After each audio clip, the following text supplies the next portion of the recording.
ನಿಯಮಗಳು, ಬೀದಿ ಬದಿ ವ್ಯಾಪಾರ ಬಂದ್, ಪಾದಚಾರಿಗಳ ಸುರಕ್ಷಿತ ಸಂಚಾರಕ್ಕೆ ಪ್ರತ್ಯೇಕ ನೀತಿ, ನಿರ್ದಿಷ್ಟ ರಸ್ತೆಗಳಲ್ಲಷ್ಟೇ ಬೀದಿ ಬದಿ ವ್ಯಾಪಾರಕ್ಕೆ ಅವಕಾಶ, ಪಾದಚಾರಿ ಮಾರ್ಗಗಳಲ್ಲಿ ಸಾರ್ವಜನಿಕರ ಸುರಕ್ಷಿತ ಓಡಾಟಕ್ಕೆ ಅನುವು ಮಾಡಿಕೊಡಲು ಪ್ರತ್ಯೇಕ ನೀತಿ ರೂಪಿಸಲು ತೀರ್ಮಾನಿಸಲಾಗಿದೆ. ಮುಖ್ಯ ರಸ್ತೆ ಮತ್ತು ಉಪಮುಖ್ಯ ರಸ್ತೆಗಳಲ್ಲಿ ಬೀದಿ ಬದಿ ವ್ಯಾಪಾರ ನಿರ್ಬಂಧಿಸಲಾಗುವುದು ಎಂದು ಉಪಮುಖ್ಯಮಂತ್ರಿ ಡಿಕೆ ಶಿವಕುಮಾರ್ ತಿಳಿಸಿದ್ದಾರೆ. ವಿಧಾನಸೌಧದಲ್ಲಿ ಪಂಚಪಾಲಿಕೆಗಳ ಬಜೆಟ್ ಸಿದ್ಧತೆ ಮತ್ತು ಜಿಬಿಎ ಕಾರ್ಯಕಾರಿ ಸಭೆ ನಡೆಸಿ ಕೆಲ ಪ್ರಮುಖ ನಿರ್ಣಯಗಳ ಕುರಿತು ನಗರದಲ್ಲಿನ ಎಲ್ಲಾ ಪಕ್ಷಗಳ ಶಾಸಕರು, ಸಚಿವರು ಹಾಗೂ ಎಲ್ಲಾ ಅಧಿಕಾರಿಗಳೊಂದಿಗೆ ಚರ್ಚಿಸಿದ ಬಳಿಕ ಸುದ್ದಿಗಾರರೊಂದಿಗೆ ಅವರು ಮಾತನಾಡಿದ್ದಾರೆ. ಪಾದಚಾರಿ ಮಾರ್ಗ ಸಂಬಂಧ ಹೊಸ ನೀತಿ ತರಲು ತೀರ್ಮಾನಿಸಲಾಗಿದೆ. ನಾಗರಿಕರು ಪಾದಚಾರಿ ಮಾರ್ಗಗಳಲ್ಲಿ ಸಂಚರಿಸಲು ಬದಲಾಗುವಂತಾಗಿದೆ. ಬೀದಿ ಬದಿ ವ್ಯಾಪಾರಿಗಳು ಪಾದಚಾರಿ ಮಾರ್ಗಗಳನ್ನು ಒತ್ತುವರಿ ಮಾಡಿಕೊಂಡಿದ್ದಾರೆ. ಹೀಗಾಗಿ ಅವರಿಗೆ ಪ್ರತ್ಯೇಕ ಜಾಗ ಕಲ್ಪಿಸಿ ಜನರ ಸುಗಮ ಸಂಚಾರಕ್ಕೆ ಅವಕಾಶ ಮಾಡಿಕೊಡಲಾಗುವುದು. ಬೀದಿ ಬದಿ ವ್ಯಾಪಾರಕ್ಕೆ ನಿರ್ದಿಷ್ಟ ರಸ್ತೆಗಳನ್ನು ಕಾಯ್ದಿರಿಸಲು ಎಲ್ಲಾ ಶಾಸಕರು ಒಮ್ಮತದ ಅಭಿಪ್ರಾಯ ವ್ಯಕ್ತಪಡಿಸಿದ್ದಾರೆ ಎಂದು ಹೇಳಿದ್ದಾರೆ.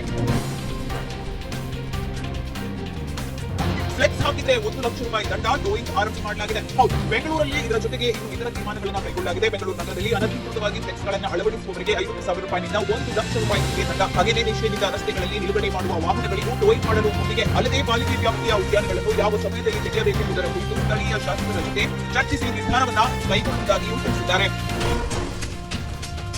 ಗುರುತಿನ ಚೀಟಿ ಕಡ್ಡಾಯ. ಹಗಲಿನಲ್ಲಿ ವ್ಯಾಪಾರ ಮಾಡಿದ ಬಳಿಕ ರಾತ್ರಿ ತಳ್ಳುಗಾಡಿಯನ್ನು ಅಲ್ಲಿಯೇ ಬಿಟ್ಟುಬಿಟ್ಟಿದ್ದಾರೆ. ಇಂತಹ ಗಾಡಿಗಳನ್ನು ವಸ್ತುಗಳ ಸಮೇತ ತೆರವುಗೊಳಿಸಲಾಗುವುದು.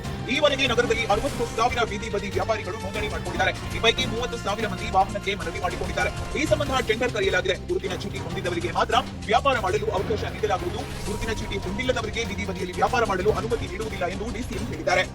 ನಾಗರಿಕರು ಪಾದಚಾರಿ ಮಾರ್ಗಗಳಲ್ಲಿ ಸಂಚರಿಸಲು ಪರದಾಡುವಂತಾಗಿದೆ. ಬೀದಿ ಬದಿ ವ್ಯಾಪಾರಿಗಳು ಪಾದಚಾರಿ ಮಾರ್ಗಗಳನ್ನು ಒತ್ತುವರಿ ಮಾಡಿಕೊಂಡಿದ್ದಾರೆ. ಹೀಗಾಗಿ ಅವರಿಗೆ ಪ್ರತ್ಯೇಕ ಜಾಗ ಕಲ್ಪಿಸಿ ಜನರ ಸುಗಮ ಸಂಚಾರಕ್ಕೆ ಅವಕಾಶ ಮಾಡಿಕೊಡಲಾಗುವುದು. ಬೀದಿ ಬದಿ ವ್ಯಾಪಾರಕ್ಕೆ ನಿರ್ದಿಷ್ಟ ರಸ್ತೆಗಳನ್ನು ಕಾಯ್ದಿರಿಸಲು ಶಾಸಕರು ಒಮ್ಮತದ ಅಭಿಪ್ರಾಯ ವ್ಯಕ್ತಪಡಿಸಿದ್ದಾರೆ. ಅನಧಿಕೃತ ಫ್ಲೆಕ್ಸ್ಗೆ 50,000 ದಿಂದ 1 ಲಕ್ಷ ರೂಪಾಯಿ ದಂಡ, ನಗರದಲ್ಲಿ ಅನಧಿಕೃತವಾಗಿ ಫ್ಲೆಕ್ಸ್ಗಳು ಅಳವಡಿಸುವವರಿಗೆ 1 ಲಕ್ಷ ರೂಪಾಯಿವರೆಗೆ ದಂಡ ವಿಧಿಸಲಾಗುವುದು ಎಂದು ಉಪಮುಖ್ಯಮಂತ್ರಿ ಡಿಕೆ ಶಿವಕುಮಾರ್ ಎಚ್ಚರಿಕೆಯನ್ನು ಕೂಡ ಕೊಟ್ಟಿದ್ದಾರೆ. ಜಿಬಿಎ ವ್ಯಾಪ್ತಿಯಲ್ಲಿ ಫ್ಲೆಕ್ಸ್ಗಳ ಹಾವಳಿಗೆ ಕಡಿವಾಣ ಬೀಳ್ತಾ ಇಲ್ಲ. ಕಾಂಗ್ರೆಸ್ ಸೇರಿದಂತೆ ಎಲ್ಲಾ ಪಕ್ಷದವರು ಫ್ಲೆಕ್ಸ್ಗಳನ್ನು ಹಾಕುತ್ತಿದ್ದಾರೆ. ಇನ್ನು ಮುಂದೆ ಹುಟ್ಟುಹಬ್ಬ, ಹಬ್ಬದ ಶುಭಾಶಯ ಕೋರಿ ಫ್ಲೆಕ್ಸ್ ಹಾಕುವವರಿಗೆ ಪ್ರತಿ ಫ್ಲೆಕ್ಸ್ಗೆ 50,000 ರೂಪಾಯಿನಿಂದ 1 ಲಕ್ಷ ರೂಪಾಯಿವರೆಗೆ ದಂಡ ಹಾಕಲಾಗುವುದು.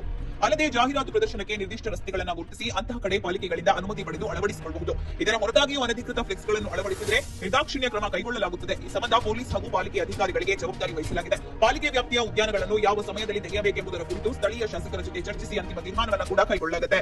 ವಾಹನಗಳ ಟೋಯಿಂಗ್ ಆರಂಭವನ್ನು ಹೇಗೆ ಮಾಡ್ತಾರೆ ಅಂತ ನೋಡೋದಾದ್ರೆ, ಬೆಂಗಳೂರಿನ ನಿಷೇಧಿತ ರಸ್ತೆಗಳಲ್ಲಿ ನಿಲುಗಡೆ ಮಾಡುವ ವಾಹನಗಳನ್ನು ಟೋಯಿಂಗ್ ಮಾಡಲಾಗುತ್ತದೆ ಎಂದು ಸ್ಪಷ್ಟಪಡಿಸಲಾಗಿದೆ. ಅನಧಿಕೃತ ಪಾರ್ಕಿಂಗ್ಗೆ ಕಡಿವಾಣ ಹಾಕಲು ಎಲ್ಲಾ ಪಾಲಿಕೆಗಳು ತಲಾ 2 ವಾಹನಗಳನ್ನು ಒದಗಿಸಲಾಗಿದೆ. ನಿಷೇಧಿತ ರಸ್ತೆಗಳಲ್ಲಿ ನಿಲುಗಡೆ ಮಾಡುವ ವಾಹನಗಳನ್ನು ಟೋಯಿಂಗ್ ಮಾಡಲಾಗುತ್ತೆ.